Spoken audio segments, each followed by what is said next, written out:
welcome into the CHGO White Sox Postgame Show. Coming to you live from Studio B.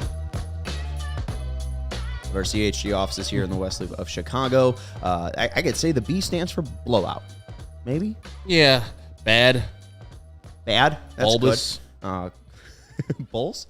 Bears? No, Bulls. We could honor Mark Grody. Bears. Coming to you live from Studio B of our CHGO offices here in the West Loop of Chicago. I'm Sean Anderson. You can follow me on X at Sean_W_Anderson. You can follow the show on X at CHGO_White Sox. That's Herb Lawrence. Hello. Follow him on X at Exnerwall23. That's a C, not an X.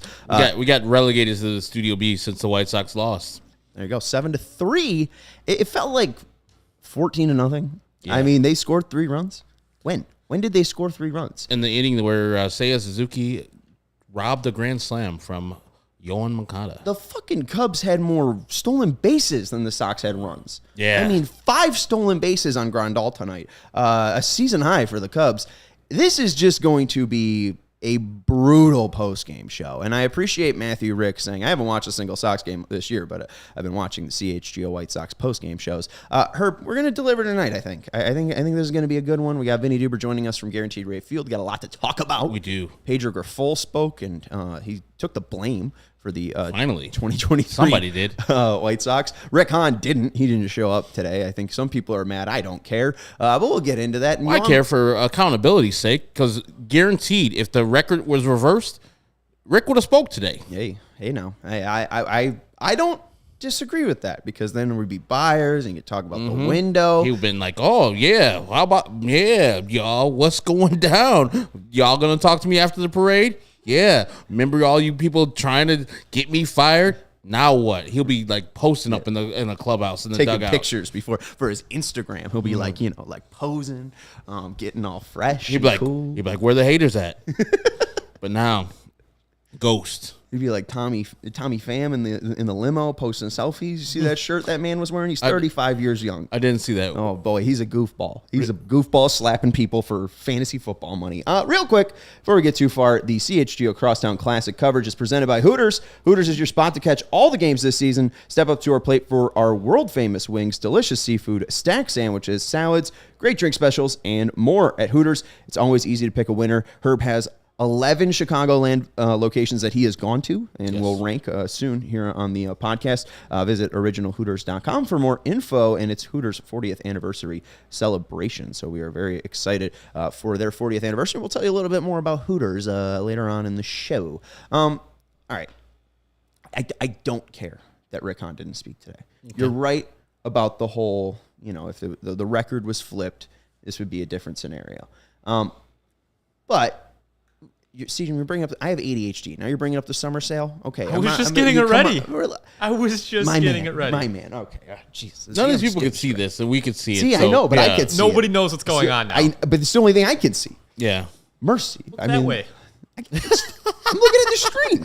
I'm tracking our folks that are in the chat. Make sure you're hitting that thumbs up button. Paper that you were looking for. Exactly. I'm ADHD, man. I've got all these things popping up in front of me. I have no idea where to look. Now I'm looking at Jose Sirian if he's going to hit a home run. All right. See, now I forgot where I was going to go. Herb. We were talking about Rick Hahn. You don't care if he speaks today, if he spoke today, and if it were reversed, he would have. And then you were going somewhere. Yeah. But we can just talk about this terrible game and how this team is bad. I mean, it's just so terrible that, they got embarrassed today. The score might not seem that bad, but that was the Cubs outclassed the White Sox today. They had the hitting. Kyle Hendricks was going like a perfect game through 15 hitters. Mm-hmm. Just bad. Like, I know Kyle is pretty tough, and he's got a sub-4 ERA, and he's been in the league for a reason. But to not attack that dude, to not actually get hits until like the 4th inning, embarrassing effort. We saw lazy tags today by a lot of people. Tim, Yasmani not letting the ball travel to him and then tagging Nico Hoerner because the throw was on the money and right on to him. Yeah, and used his hand to tag him, not the glove that he cut. Exactly. Put the ball in the glove and tag him with the glove. You would probably have a better result. Just a lot of fundamentally flawed things that this team does on a day-to-day basis. For the one thing that we complained about, or I complained about in the pregame, Jake Berger going to second, man, looked all right. Yeah, he looked fine. Yeah. I mean, didn't hit a homer. That's what we thought he was going to do. We both were wrong on that front. No errors, so he couldn't hit a home run. Right. Tim made an error, didn't hit a home run after it. No, he didn't. He still got 0. Cody said no one's counting, except weirdly Cody, that Dansby Swanson has 12 home runs and Tim Anderson has 0. Here's the thing, and we have a poll question, and I finally found my train of thought. We have a poll question about, do you care about the Crosstown series? And thank you to Hooters for presenting our Crosstown coverage. I told you before, I don't care. Mm-hmm. I don't care if the Sox lose to the Cubs. I don't care if they lose to the Orioles, the Blue Jays, the Tigers, the Twins, the Royals, the Guardians, Dodgers, Mets. I mean, who haven't they lost to? Have they lost to them? They did. Fucking Athletics. Lost to the Braves. I don't care.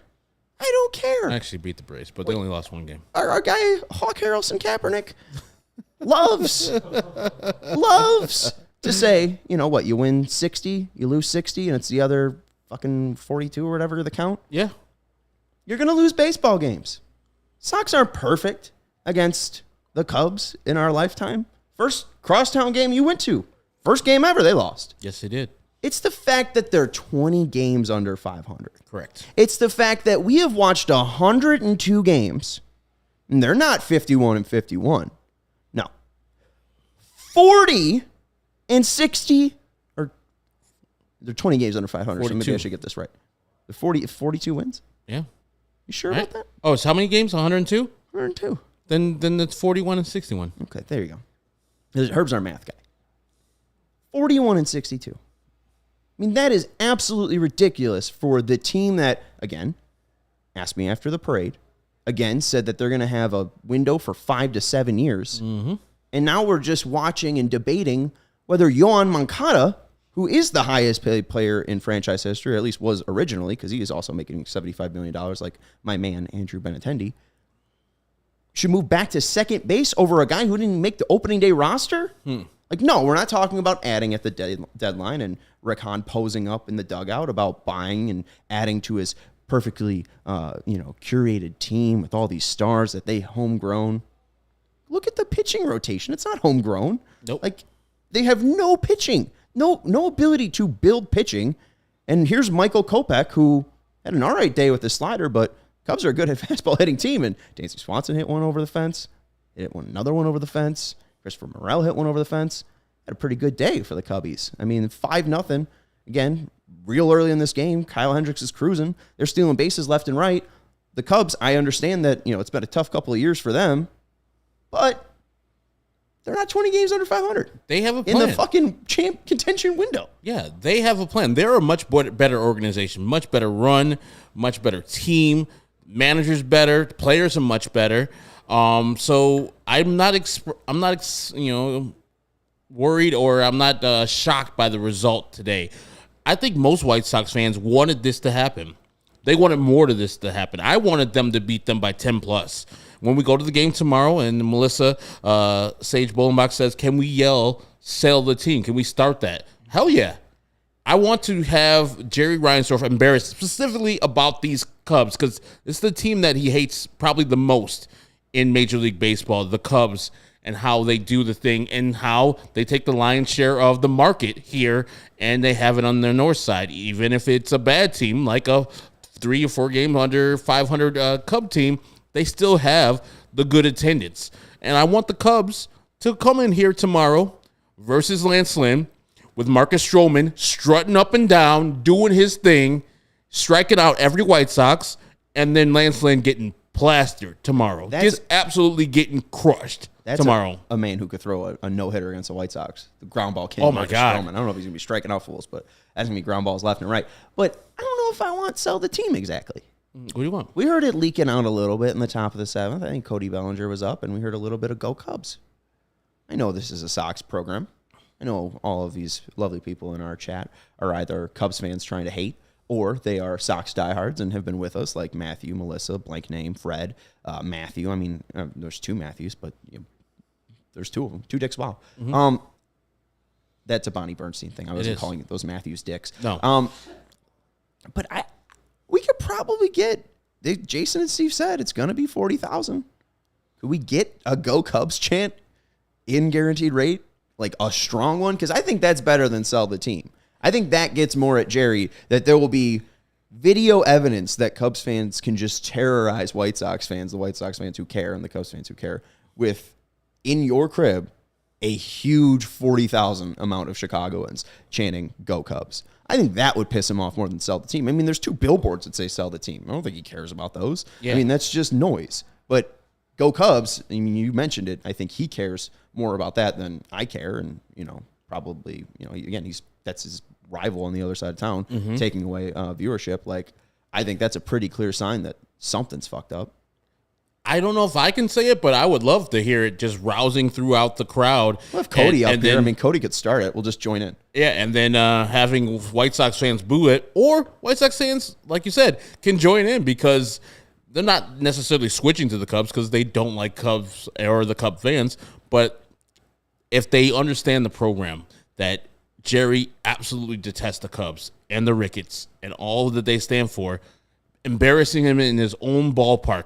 You remember how he made the change from Garpax to AK and Mark Eversley is because on his own stage, in his own stadium, on First Take, you got people chanting "Fire Garpax" on national TV, embarrassing him. And then then Michael Reinsdorf made the change. You need to embarrass this man for him to move to the next. And I hope they're embarrassed tomorrow on TV, and then, that "Go Cubs Go" chant, which that song is terrible. I will never sing it. But if it's rousing throughout the stadium, I'll just sit there and have a video camera and just listen to it and say, hey, you built this, Jerry. This is what you got in your own stadium. You got people chanting in your own city, "Go Cubs Go."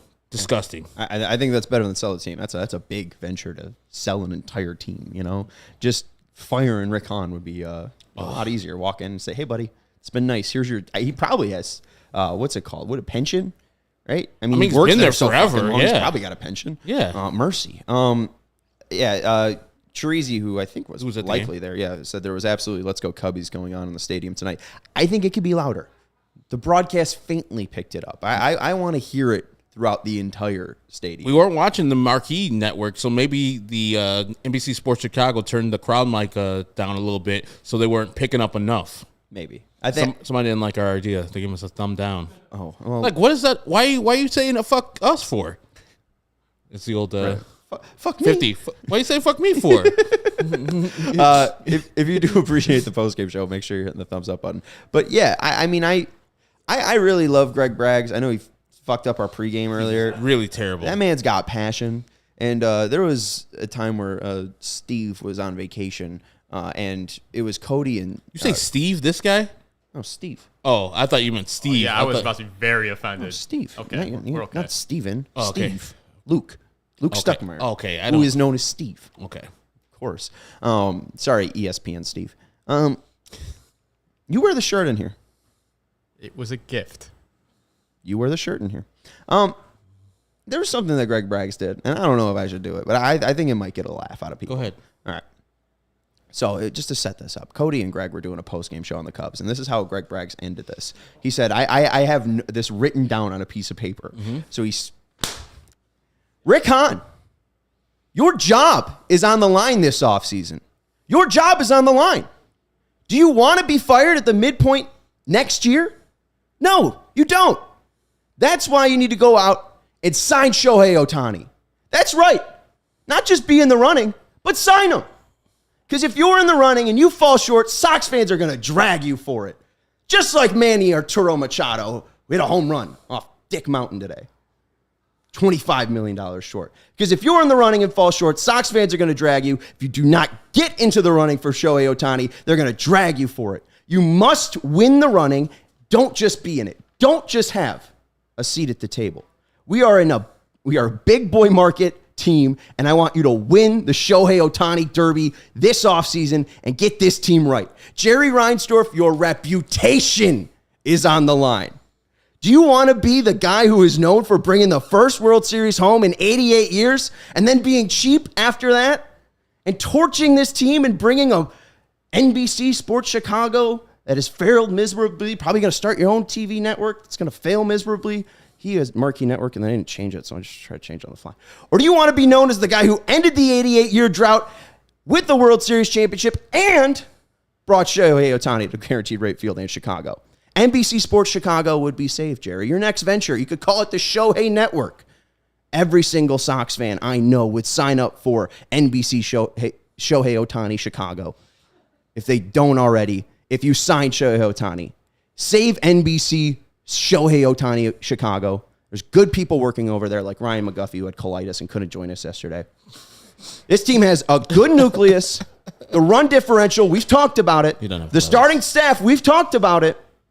Tim Anderson, Elvis Andrus up the middle. Andrew Benintendi, you just signed him. You've got players on this team.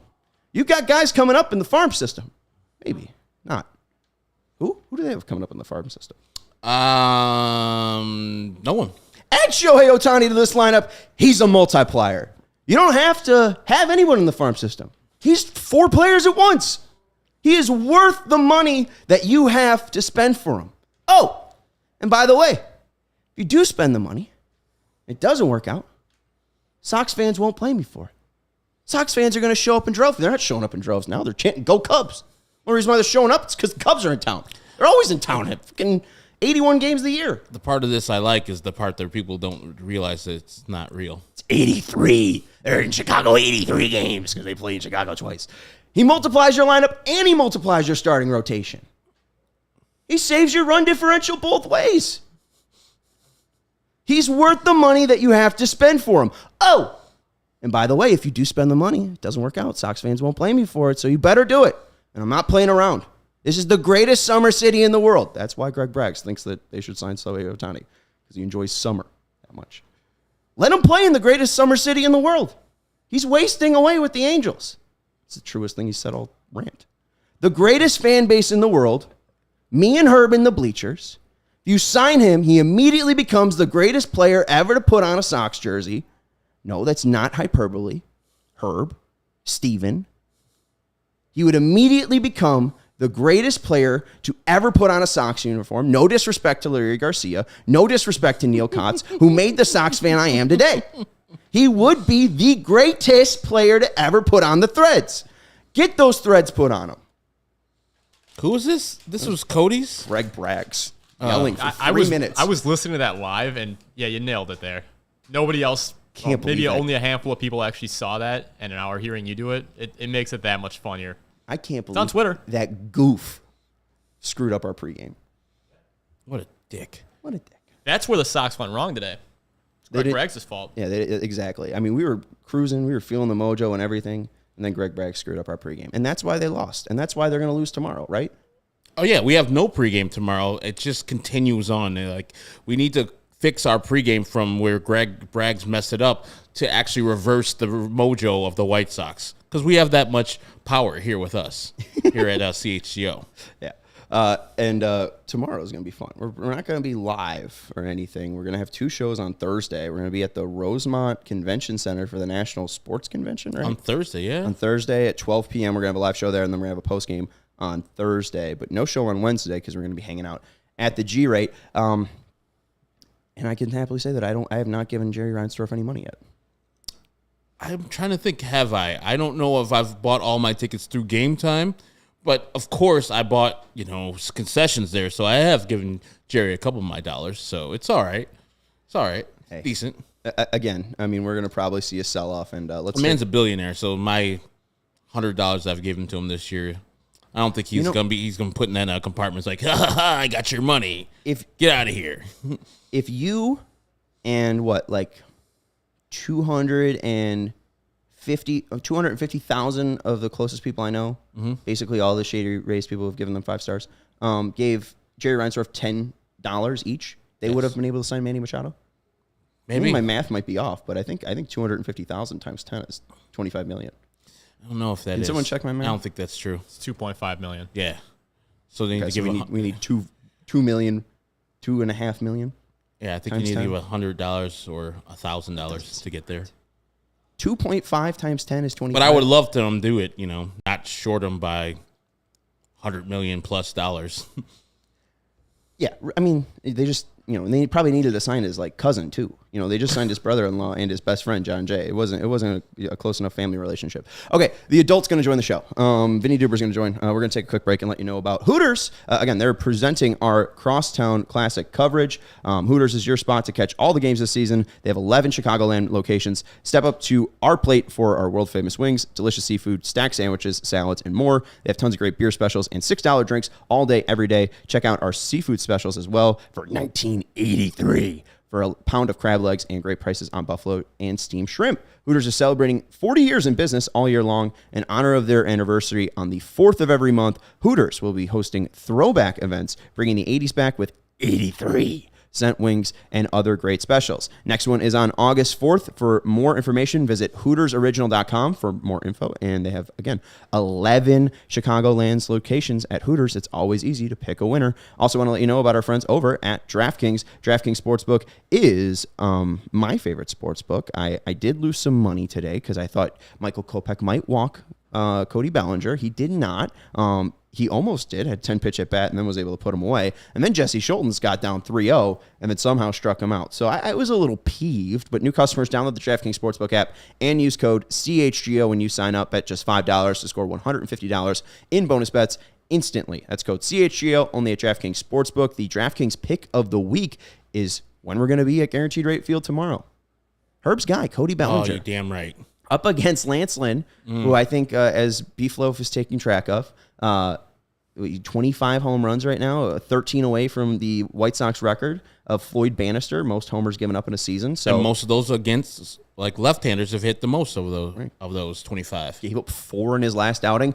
Pick of the day tomorrow. I don't have the odds for you, but Cody Bellinger to go deep off Lance Lynn. Gambling problem? Call 1-800-GAMBLER. Massachusetts, call 1-800-327-505 or visit gamblinghelplinema.org. In New York, call 887-8-HOPE-NY or text HOPE-NY 467-369. In Kansas, call 1-800-522-4700. On behalf of Blue Hills Casino and Resort in Kansas and West Virginia, gambling problem? Call 1-800-GAMBLER or visit www.100gambler.net. All games regulated by West Virginia Lottery. Please play responsibly in partnership Hollywood Casino at Charlestown Races in Connecticut. Help is available for a gambling problem. Call 888-789-777 or visit ccpg.org. 21 plus in most eligible states, but age varies by jurisdiction. See DraftKings.com/sportsbook for details of state-specific responsible gambling resources. Bonus bets expire 7 days after issuance. 1 boost per eligible game. Opt-in required. Max bet of $50. 10 plus legs required for 100% boost. Eligibility, wagering, and deposit restrictions apply. Nice. Thank you. Good job. Let's go out to Guaranteed Rate Field, where we get to talk to our CHGO White Sox beat writer, Vinnie Duber. You can follow him on X at Vinnie Duber. And he just posted a brand new post, or a brand new article. I guess I posted it for him at allchgo.com about what Pedro Grifol had to say in the dugout earlier today. We haven't played it yet. We played it on the pregame, but I feel like we can probably illuminate enough. And if people want a little bit more info, we can direct them to Vinny's quotes, because he does have the money quotes in there. But first off, hi, Vinny. Hi. How are you? I'm fine. How are you? I'm trying to make people laugh, because that was a nightmare to watch. Let's just go to the pregame first. A lot coming out with Yoan Moncada returning, Jake Berger playing second base and looking fine at second base. But I think, obviously, let's start with your article. Pedro Grifol saying that he's taking the blame for a disappointing 2023.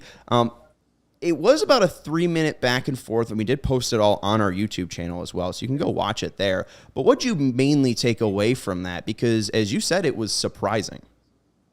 Yeah, I mean, it was. It was a tone, at the very least, that we don't hear from Pedro too often, kind of a fired-up tone, but it was one that, listen, this team is now 20 games under 500 after this loss. I mean, it's about time, probably way past time, for people to start talking like that and showing that frustration in a little bit easier to decipher way. I think, certainly this whole team has been frustrated all year long with what they've been unable to do. But and remember, too, this is Pedro's first job. I mean, first managerial job in the big leagues. He used the phrase today, I didn't sign up for this, not complaining, but, saying didn't sign up to have this not work kind of thing. And so, he's pointing the thumb, not the finger, and saying, hey, this is me and the coaching staff failing to do what we were tasked with doing. And you can't help but agree with them in that very specific regard, saying, look, this is a guy who was hired with the sole directive of get those guys back to what we think they should be. After the down years last year, obviously injuries played a big part, as they have again this year, but a team going 81-81 that was supposed to be a World Series contender on a regular basis, now it's so much worse, and all those same problems that existed last year still exist. So they haven't made the fixes. They haven't made the corrections that needed to be made. You know, Pedro realizes that, and he said today, I sat up there in front of everybody and said, you know, we were going to be a team with high expectations. We were going to be a team that played a certain way, alluding to his comments in his introductory press conference where he said he wants this team to be fundamentally sound, prepared to play every single night. He hasn't seen that. He hasn't seen the attention to detail, and let alone the fundamental play that he wanted to see. So all the things that they came in here, with the intention of doing, they haven't done them. And really, you can't really see the improvements with the few exceptions. I mean, you've got Luis Robert Jr., who obviously has figured how to do things out at the plate without kind of flailing at those outside pitches. Lucas Giolito has had a really great bounce back season. But other than that, it's the same thing that we've seen, and a failure to reach the potential that we all heard that these guys had for years during that rebuilding process. So if you're going to have Pedro Grifol sit up there and say, hey, it hasn't worked, he has to say, hey, it's partially at least, and he went greater than partially, but his fault. And so that's what he said earlier today. Obviously, it is more than one person's fault when it gets to this point. Certainly, the front office is the one taking the area of the team taking the biggest heat on social media and in our comments on a nightly basis. But listen to the players. I mean, these are the guys that are going out there tasked with hitting the pitches, tasked with trying to miss some bats, tasked with keeping the ball in the yard, and they can't do that on a fairly regular basis. It's admirable of Pedro to fall on the sword for the team this year, because I, in my heart of hearts, don't think that Pedro caused this team to be 20 games below 500. I'm sure he doesn't either. But were there any solutions that he was giving? Was, like, he says that it's his fault, but is there anything, after recognizing it's his fault, is there anything moving forward that he and the coaches can do to make this team look like they're actually fundamentally sound team and a team that he would represent and say, hey, that's at least my team out there, even if the record doesn't look great? Yeah, I mean, the answer is yes.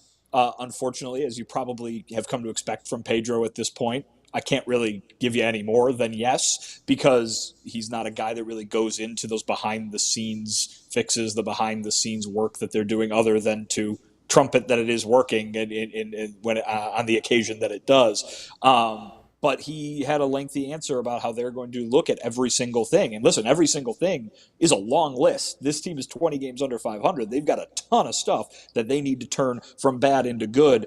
If we're talking about, the last 2 months of this season, all 6 months of next season and beyond, they've got a lot of work to do.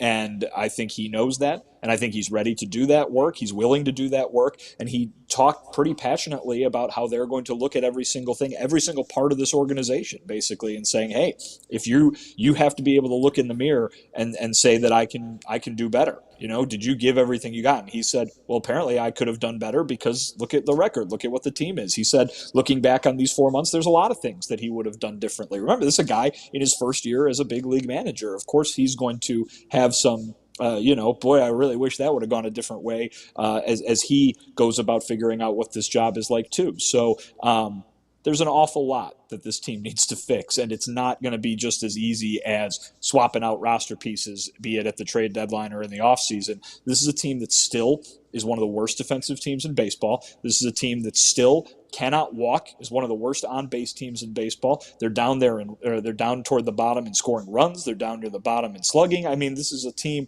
that has a lot of work to do and a lot of things to fix. And I'm just talking team-wide stats, let alone the individual performances of each of these guys. I mean, heck, look at what happened tonight.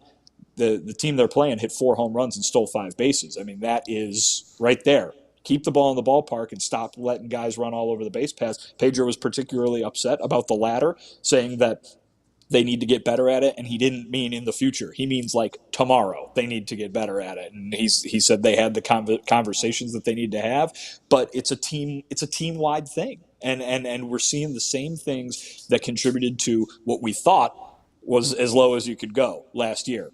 And they're 20 games below that. Well, they'll be better tomorrow at holding runners from stealing because Zavala will be back there. It's the fact that Grandal's back there. I mean, I know it takes more than one. It takes more than one, and he talked about Kopech. He talked about Kopech tonight. How Kopech, was showing what he needed to show in terms of holding runners on toward the end of his outing. But where was he at the beginning when they were stealing bases on him too? So I mean, I am not trying to defend, part of the problem there, because Grandal was behind the plate for all 5 of those stolen bases tonight. But this is a team-wide thing. How many times this year have we seen Grandal make a fine throw down to second base and it's dropped by Elvis Andrus or Tim Anderson? I mean, there's a lot that needs to go in to having a successful, team in preventing that kind of outcome, and the White Sox don't have that team-wide. And that's why he's there. You put me in my place, and I appreciate that. That's Vinnie dropping facts right there. All right. I mean, it's true too. I mean, we saw that, I think, even in spring training. It seemed like Clevenger and Kopech were getting stolen on often, and it doesn't seem like that problem has been super fixed with Kopech. I want to throw these quotes out to you guys and just see what you make of it. Jim Margulis put these 2 back-to-back from Grifol, one on July 9th and then one today. Grifol on building an organizational culture. Quote, I think the foundation is being set. We've got some work to do, but the foundation is in place, and we just got to continue to really focus on it. I believe that's a really big part of building a sustainable championship organization. Culture is a big part of it. It's not quantifiable. A lot of people don't believe in it. I've lived it. When you go to 2 World Series in a row and you see a clubhouse and you see an organization and you see culture in place, I just believe in culture. And then he followed that up with today. There's a style of baseball that we want to play. There's a culture that we want to build. It hasn't happened yet, and that's on me. Nobody else. That's on me. I guess what's the foundation that he was referring to July 9th? Because, again, he said we've got some work to do and trumpeted that exact same thing today. But, again, it's not there yet. It hasn't happened. That culture isn't there. Is it just they're not winning games and they're not having fun? Is it just not a cohesive clubhouse? I mean, what was that foundation or what now in the past 2 weeks or so, 3 weeks ago or so has caused them to get away from that foundation, I guess? Well, I think what he's talking about is a long-term thing. And he can say at 3 months into his first season that they've got the foundation set, because the idea is you need the foundation before you build the house, right? And I don't think that right now they've necessarily gone backward on that specific front. It's just that it's taking a long time. And I don't think you can blame a guy or a staff, let's say, for coming in here. They just got here. You know what I mean? Like, if they want to build the culture they want to build, well, they've only been employed with this team since November. Now, then maybe I don't want to call it a problem, because I think it probably works in other situations, but you've got a culture that already existed, and then you've got the culture that existed in the mind of Pedro Grifol, of what he wants it to be. And those two things might not be the same. I'm not saying that the culture that already existed was perfect. I'm not saying that the culture that Pedro Grifol wants to build is compatible with what was already here. We heard about it a little bit in regard to some of the hitting stuff. It was somebody saying, and I forget who was describing this, I apologize, but it was, hey, they just came in and gave us all sorts of different stuff, referring to Pedro and the new coaching staff, all the stuff that they wanted to work on. It's going to take some time for it to sink in. Like it might have even been Pedro in regard to Luis Robert Jr. saying, we threw all this stuff at him, and hey, it takes some time for it to click. And that's just instruction on how to play baseball. You know what I mean? So the other stuff surrounding it, all the extraneous stuff that goes into the very big umbrella term of culture that I think a lot of people have a lot of different definitions for, right? I think that probably not only takes the same amount of time, it probably takes longer. And so if Pedro Grifol is brought in essentially to do a full culture rehab work, You think that's going to get done in a month of spring training or a month and a half of spring training to get ready to go for opening day? I think that was the hope. You know what I mean? And the hope that they would come along at the right spot. But here we are, and he's still talking about building it slowly. It's not there yet. It's probably not there yet, and it's probably going to take a good while for him to build and establish what he needs to do. And I think, you know, I don't think it was destined to fail or anything like that. But when you have three different people leading a clubhouse, you can say four if you want to include Miguel Cairo for a month. That's a lot of voices and a lot of culture in a lot of different opinions on what the culture should be in a very short amount of time. And I think there are plenty of situations you can probably go back to in recent and long-term baseball history to find the example of it working out just fine because the team won games. But here we are trying to figure out what's going wrong with this team, and maybe that's part of it just because the wins weren't coming to help it along, kind of thing. And so, again, I would caution people from thinking they know what culture means to any other person, right? I think, you probably have one definition, and folks watching probably have another definition. The guy on Twitter has another definition, and the woman sitting in the left field bleachers has another definition of what they all want to see from quote-unquote culture. It means a lot of different things. And Pedro was even asked, because he brought up the term, he brought up kind of the idea of cultural changes might need to be made, and he was asked, oh, well, what does that mean? And he basically says, well, it means everything. It means that we have to think about everything in terms of what we need to look at, what we might need to change. He's saying that big changes might be necessary this offseason. Not, he included personnel changes in that as well, but mostly just in kind of reevaluating the way they do every single thing. Fiance Courtney stole my question and stole my answer I was going to have for Vinny right there, because culture and buy-in, especially, and there's a super chat from Matty Rice for $4.99, says Grafal also came from a losing culture, so maybe that's what he knows. It's hard for those players to be like, you know what, we were 7-22. Man, what does this Pedro guy got to say about us? Like, how are you gonna, listen to a guy that firstly came from the organization he came from? The buy-in's not there. You can say whatever you want about Tony La Russa, but when he came in, he just flashed the rings. Like, guys, you want to come here? You want to be his? Follow me. And whether they followed him or not, at least he has the skins on the wall to say, hey, I've been there where you need to go. I'm going to get there. And you could say Pedro's been there twice with the Royals back in 2014 and 15. Cool. But that's been a minute. And so I can just think about these players and thinking like, man, this guy here is talking about this, that, and the other. We've been following this, that, and the other. We're 7-22. And now we're 41-61. Why should I listen to this dude?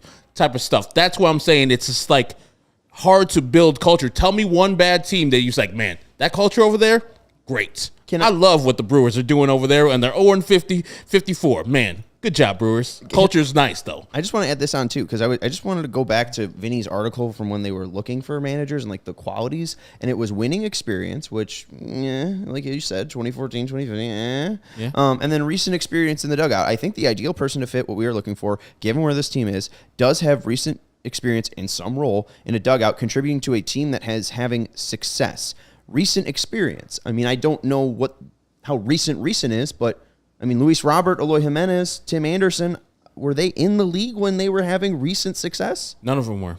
Like Lance Lynn was, but Lance Lynn was also around for Tony La Russa's last one. I think Tim's first year was 2016. I mean, I think what you're throwing out there is right. I mean, Pedro in his press conference said we knew that they weren't going to show up against us. Well, why? Because the Royals sucked. Because they thought they could just dog walk you with their talent last year. And they didn't. Because, the Royals played hard, and they thought that would translate bringing Pedro over. But, I agree with you. Though we haven't gotten to the Rick Hahn thing, some people are miffed that he didn't speak today. I just didn't want to hear him go on. But why is the manager who's been here, like Vinny said, for 3 months, falling on the sword when Rick Hahn's the architect of this team? And he was the one saying, hey, ask me after the parade. Again, he usually speaks before home series, and he didn't today. Well, I can illuminate some of that. His speaking schedule, this is in line with what he's done the last couple of summers.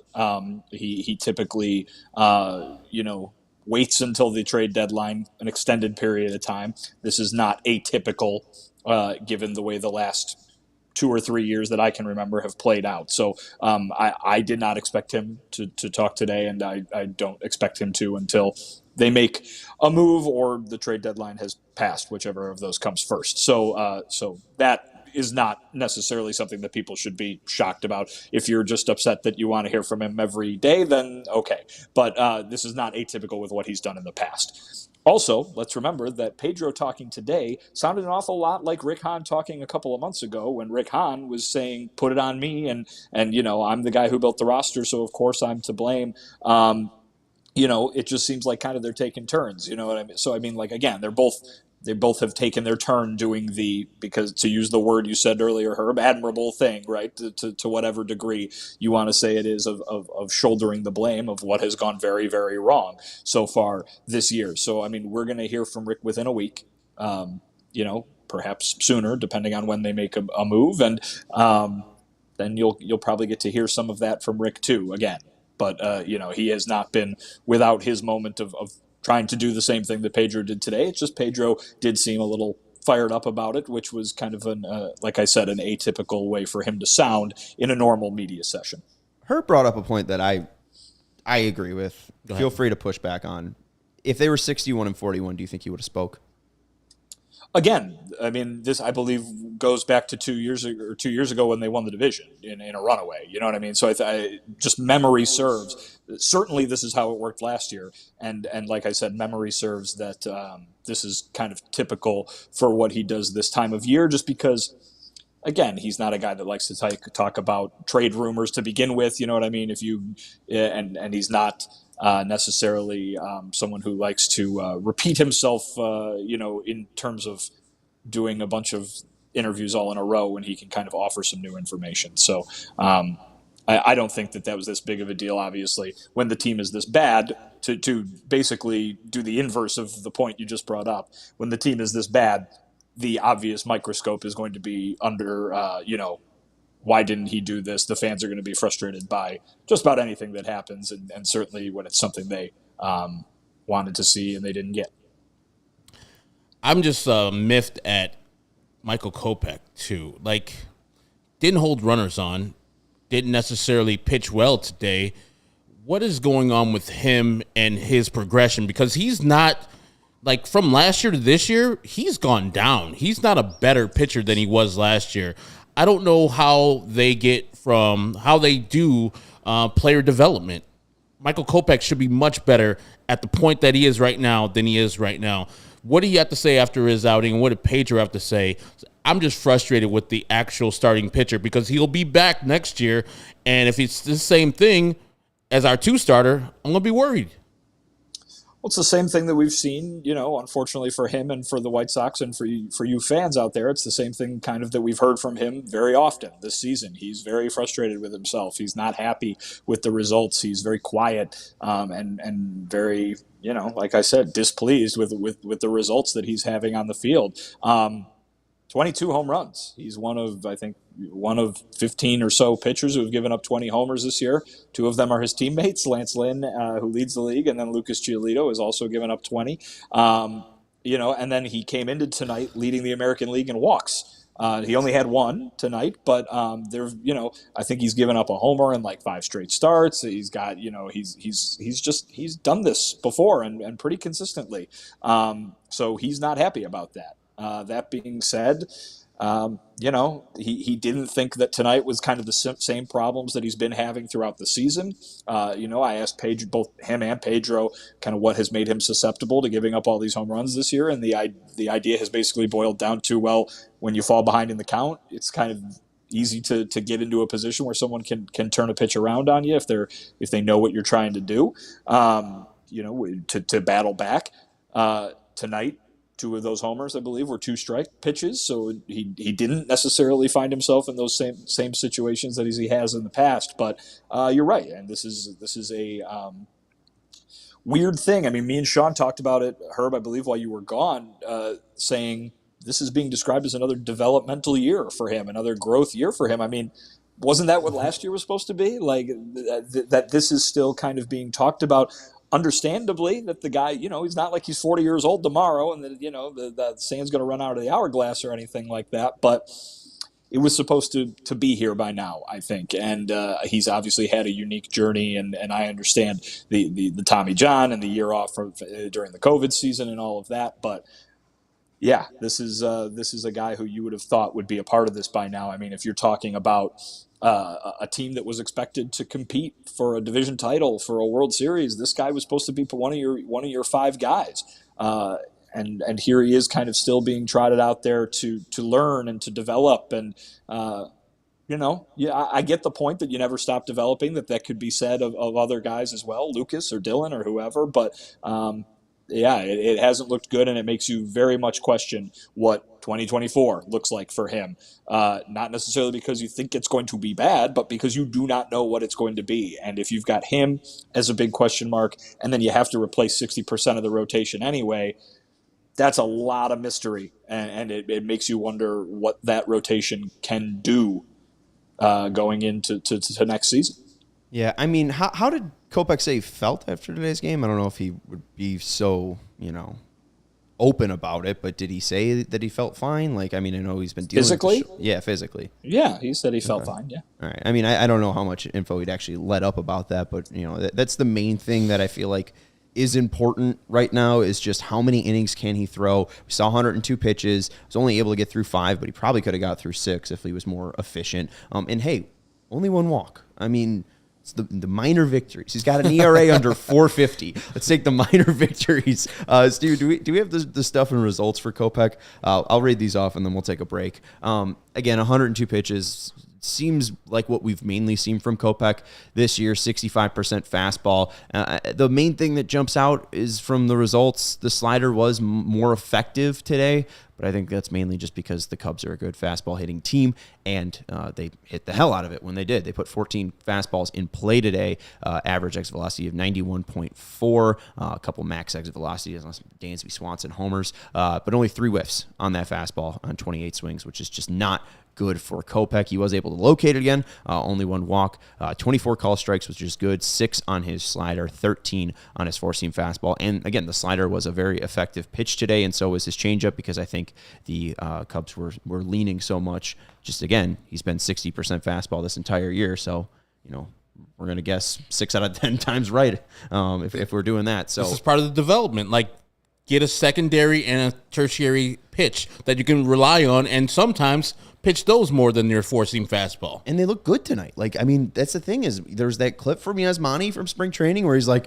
hey, that changeup is where you were at in 2021. And I think Anthony mentioned, can we argue that the best Kopech was bullpen Kopech? Well, of course it was. I mean, that's when he was getting the best results. That's when he looked the most dominant. That's when that slider looked sharp. That's when that fastball was like 99. I mean, he was unhittable, and that's because, just like Reynaldo Lopez, you're able to put more effort into just that inning. You're just focusing on that one inning, those 3 batters. Same with Jimmy Lambert. It gives you more of a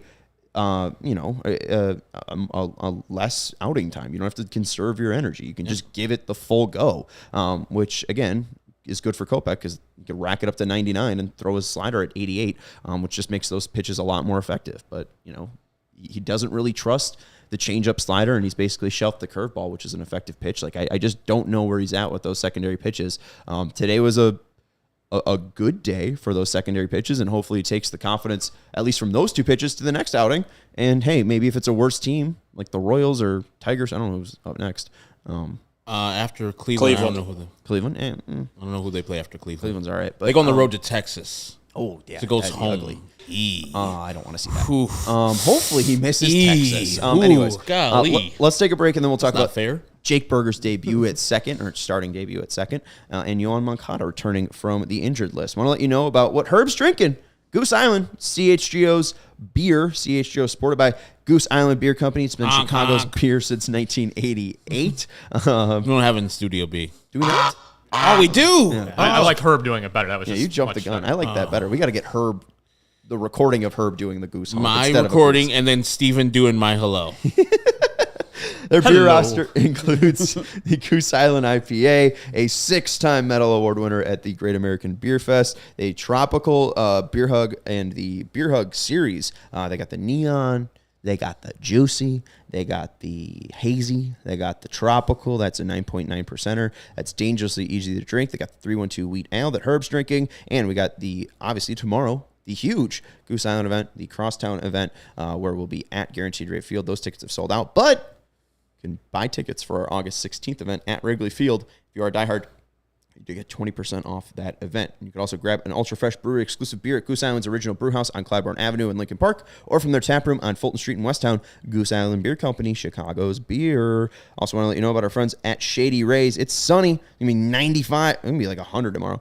100 and hot. Take on the sun with gear built to last. Our friends at Shady Rays have you covered with the warm weather ahead with premium polarized shades at an affordable price. I guess the warm weather isn't ahead. It's here. Shady Rays is an independent sunglasses company that offers a world-class product that's just as good as any expensive pair we've worn. They have durable frames and extremely clear optics for outdoor adventures. That's not all. Shady Rays offers the most insane protection program in all of eyewear. Every pair of sunglasses is backed by lost and broken replacements. If you lose or break your pair, even on day one, they will send you a brand new pair. No questions asked. You can wear your Shady Rays with confidence because they have your back long after your purchase. And if you don't love your Shady Rays, you can exchange them for a new pair or return them for free within 30 days. There's no risk when you shop. Their team always has your back. And exclusively for our listeners, Shady Rays is giving out their best deal this season. Go to shadyrays.com and use code CHGO for 50% off 2+ pairs of polarized shades. Try for yourself the shades rated 5 stars by over 250,000 people. Again, go to shadyrays.com and use code CHGO for 50% off 2+ pairs of polarized shades.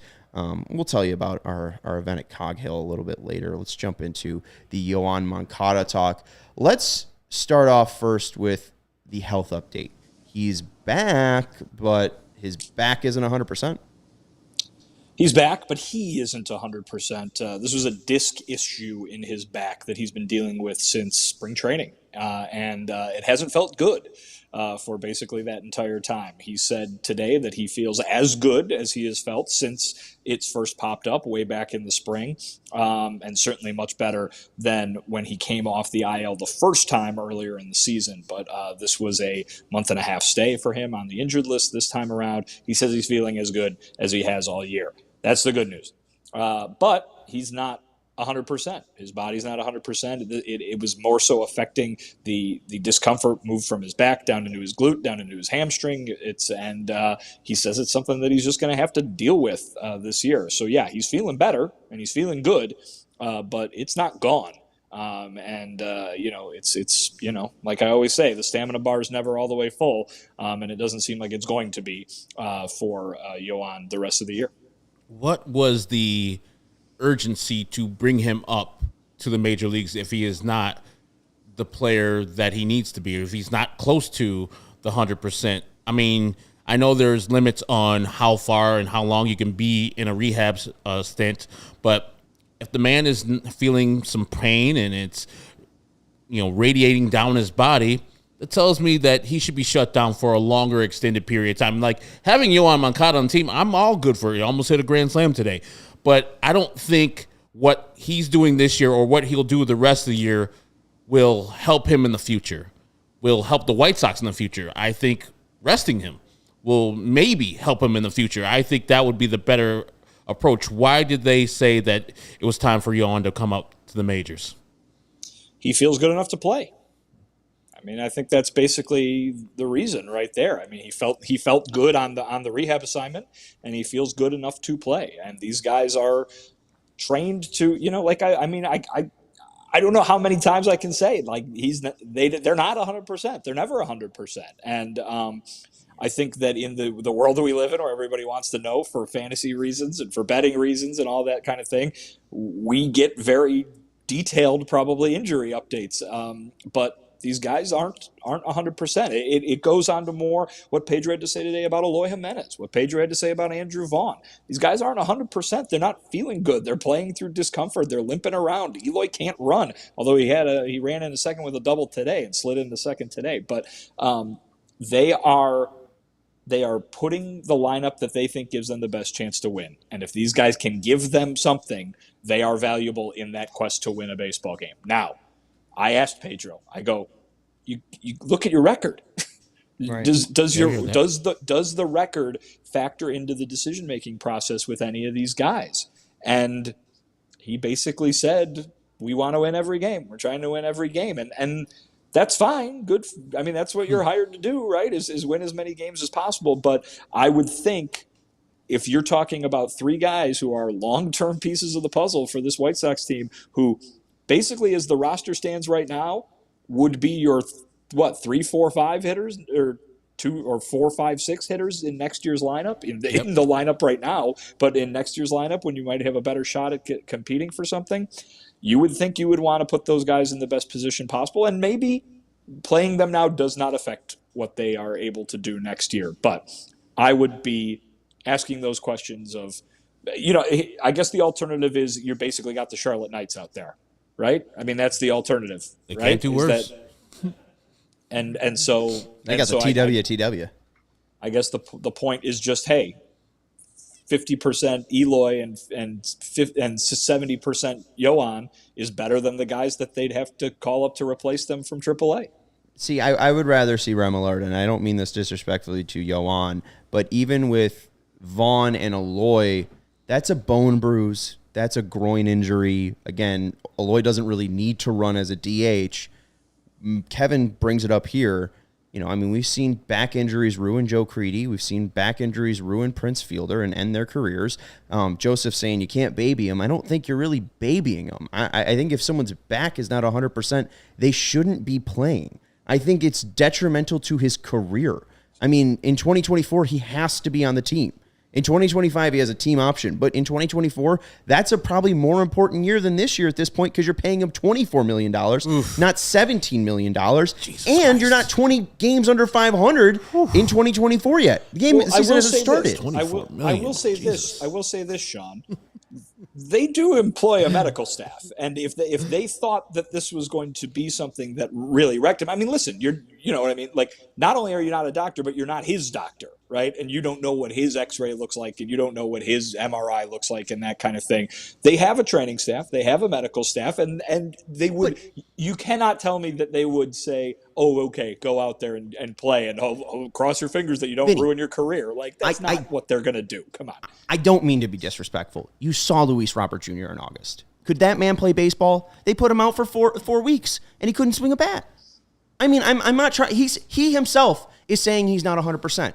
I think those same doctors would say he's not 100%. I'm not trying to be rude. I'm just saying it seems very, very stupid of the White Sox to play him if he's not 100% with a back injury specifically. I mean, we see it with Yasmani Grandal. That back injury has zapped that person.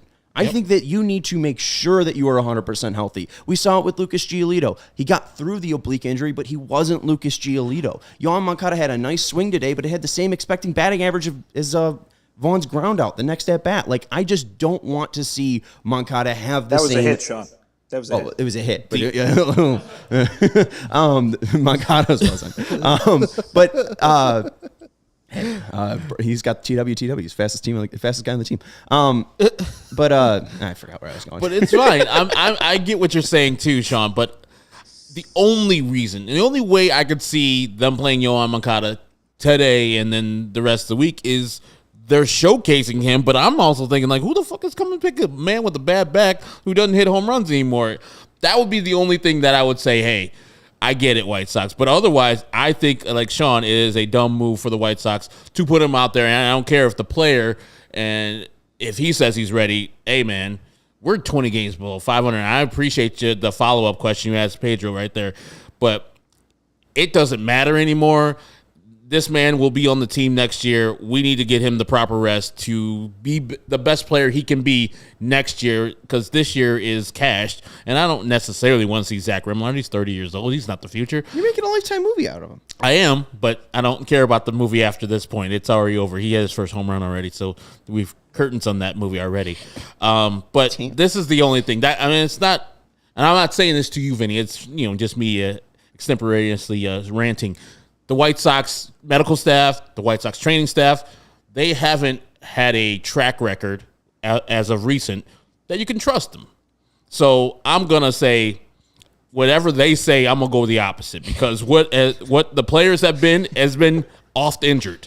They've been injured all the time, and we talked about this all the time. They just play injured all the time instead of getting healthy, then playing out of that. It's a novel concept I just made up. So I wish the training staff was listening or watching and, employ some of that. It's like, hey, you know what? You're injured. Sit your ass on the bench for 3 to 4 weeks and get better, and then we'll play you. Yeah, I mean, I don't know if I'd, like, I don't get the point of testing a guy who's, like, he probably started the rehab assignment still at 60%.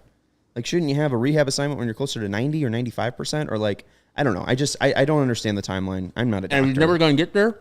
Keep on the IL. Yeah, I shouldn't. That's what I would say. I shouldn't speak out of turn. I'm not a doctor. Anyways. We got to get one of these again. And that's why the frustration comes from.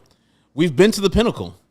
And so the man promised us one of these, and we keep on seeing this damn team. This garbage-ass team. And so frustration comes out. That's where my frustration comes from. Rick Hahn speaking out of turn, from Pedro speaking out of turn, all puffy-chested, thinking they're going to change the world, and now we're 20 games below 500, and I don't see Rick Hahn speaking. I don't see Pedro doing the things that he said he was going to do. This team is just a total disaster, and I want heads to roll, and I know that's not going to happen, so I'm going to vent on the podcast that I happen to be employed on. Hey, amen. That's why you got the platform. I guess we'll wrap it up here. We do have a couple super chats and a poll to get to. Is there any other news or notes that we missed? We mentioned the Eloy and Vaughn stuff. We've talked. Oh, I guess Jake Berger. Jake Berger was fine. Jake Berger was not noticeable at second base, which I think is a great endorsement for Jake Berger playing second base. The man went from maybe he will never play third base again to now he is so good at third base that we could play him at second base without even hesitation. His bat's so good. He's got 21 homers. Let's go see what he does. And he was fine. Did Pedro praise him at second? Did he's too pissed off at the game? No, he praised him. He did a good job. We talked to Jake after the game too, and he basically said that the baseball gods must have known he was playing there tonight because he got like 10 grounders his way, I think. But yeah, I mean, he looked good on that double play. He didn't make the flip, which I think might be a little bit harder than making the turn, but he was happy with that, and he had the one line drive go off his glove. So it wasn't perfect, but he looked good, and I think that's probably the summation of his defensive year altogether. Be it at third base, second base, first base, it hasn't been Gold Glove caliber. Hasn't been what you would expect from Yoan Moncada over at third base. But it hasn't been what we expected from Jake Berger as early or as recently as April or May of this very season. So I think he's been good at third base. I think he looked good tonight at second base, and it seems like he's going to get some more opportunity there because, like Pedro said, it's about getting the bats in the lineup. And Jake Berger's got the bat at second base. Yoan's got the bat supposedly at third base. So there you go. I know you're working on another piece about this conundrum for the Sox, about second base and Jake Berger moving over to second base. So people should check out ALLCITY tomorrow when you do post that. But there was a question asked to Moncada himself about moving to second base. How much should people read into that? Because I think Moncada, especially being in the spot where he is, having the contract he is, it seemed to me, hey, I'm going to be agreeable. I know I'm not in the best spot with my performance, my health. If the White Sox ask me to do something, I'll do it. Yeah, I mean, we can only go by what he said, and he gave the answer that everybody should want to hear, which is I'll do whatever they tell me to. The more interesting answer is from Pedro Grifol, who was asked the same question: can Moncada be moved over back to second base because it might be a way to solve a puzzle at some point? And he basically said, yeah, maybe, just not now, and cited the back injury and the fact that there's a lot that you have to do and be able to move and rotate and stuff over at second base. They're not going to put him there now. In fact, he said nobody's been thinking about it or anything like that. But from a team that has been asked this before, certainly Rick Hahn's been asked this question before, that had really seemed to kind of shut that idea down just because mostly of how good Yoan Moncada is at playing third base. But now all of a sudden you've got part of the decision-making group in Pedro Grifol saying, yeah, maybe he could go back over there. And I think that opens the door to some possibilities. He used the phrase not going to take anything off the table. And certainly Rick Hahn has used those kind of phrases before, never say never and all of that. But maybe that is a way that they can solve a problem. Now, I mostly bring it up because people are always suggesting it in our comments and on social media, that might be a way that they can make this work or make something work. If there's a free agent third baseman out there or a big bat who can play third base available in a trade. that might be a way that they can make that work. So we'll see what happens, and that might change kind of some of our conversations during the offseason about what could happen. I'll end the conversation here. What is it, July 25th? You're 2024 starting third baseman for the Chicago White Sox. There we go. Has an OPS of 1226 right now, and Vance Day, Colson Montgomery, come on down. That's enough. That's enough. That's Sorry, I'm being bitter. The last thing I got for you, Vinny, is, we've seen Cubs and Sox series where both teams sucked, and just watching on TV, the atmosphere seemed down, seemed lackluster. Even when the Cubs got runs, it didn't even seem like, the fans were like extra like they usually are. But you've been to a couple of these. What'd you see of the atmosphere today at Guaranteed Rate? I mean, you probably liked it if you were a Cub fan. There were a lot of Cub fans here tonight.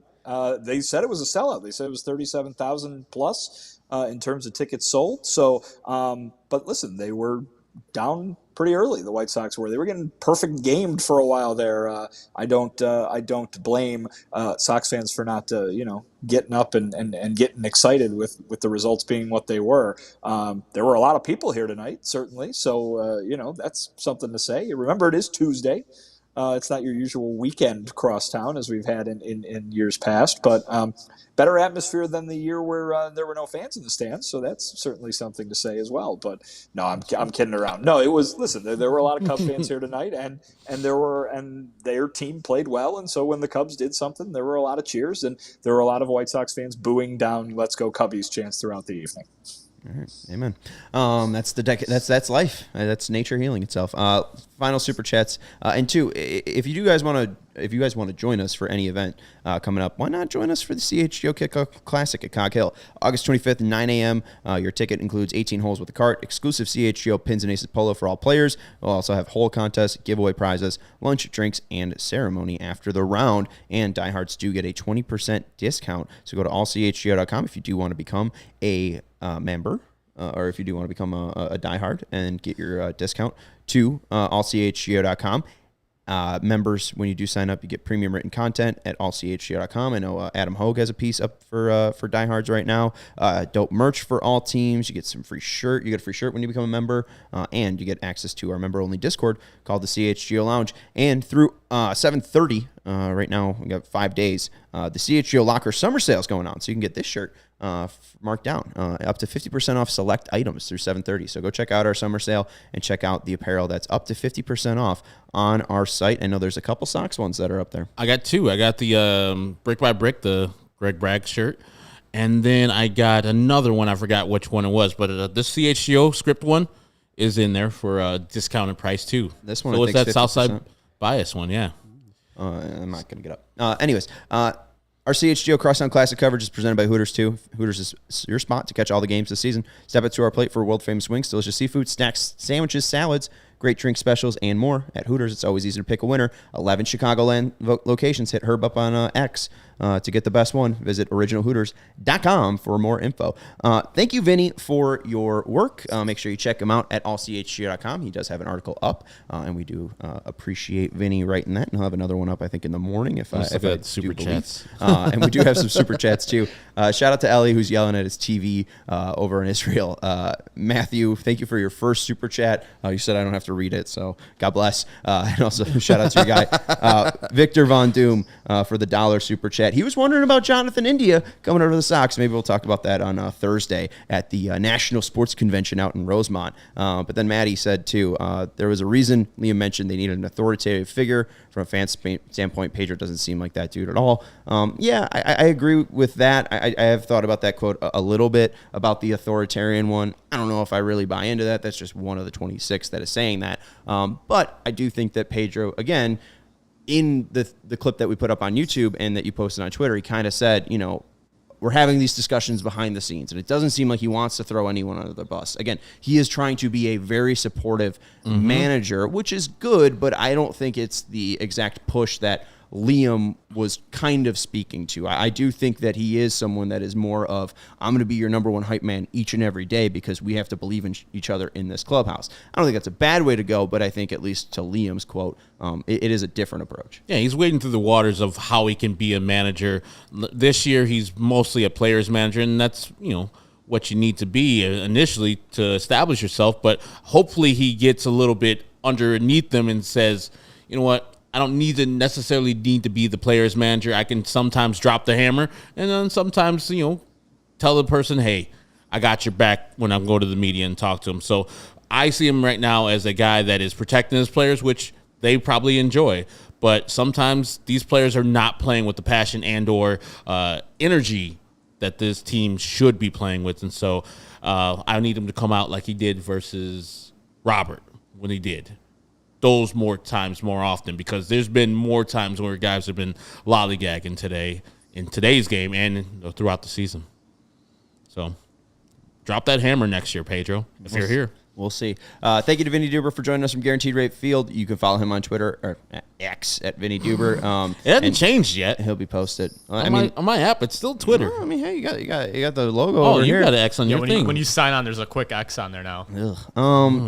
Follow Herb on X at Ecknerwall23. We'll be obviously at the game tomorrow, so you can see us updating from at CHGO _White Sox. Vinny will be at the game too, but he'll be doing his job. So if you want any updates, follow Vinny. He'll be more reliable than us. I'm Sean Anderson. You can follow me on Twitter or X at Sean_W_Anderson. Thank you to everyone for hanging out with us in the chat and for giving these super chats. Make sure you're hitting the thumbs up button on your way out. We still got 100 people watching, and even though there's been 62 losses in this 102 game season so far, we appreciate it. And we'll talk to you tomorrow. No, we'll talk to you Thursday at 12 in Rosemont. Bye.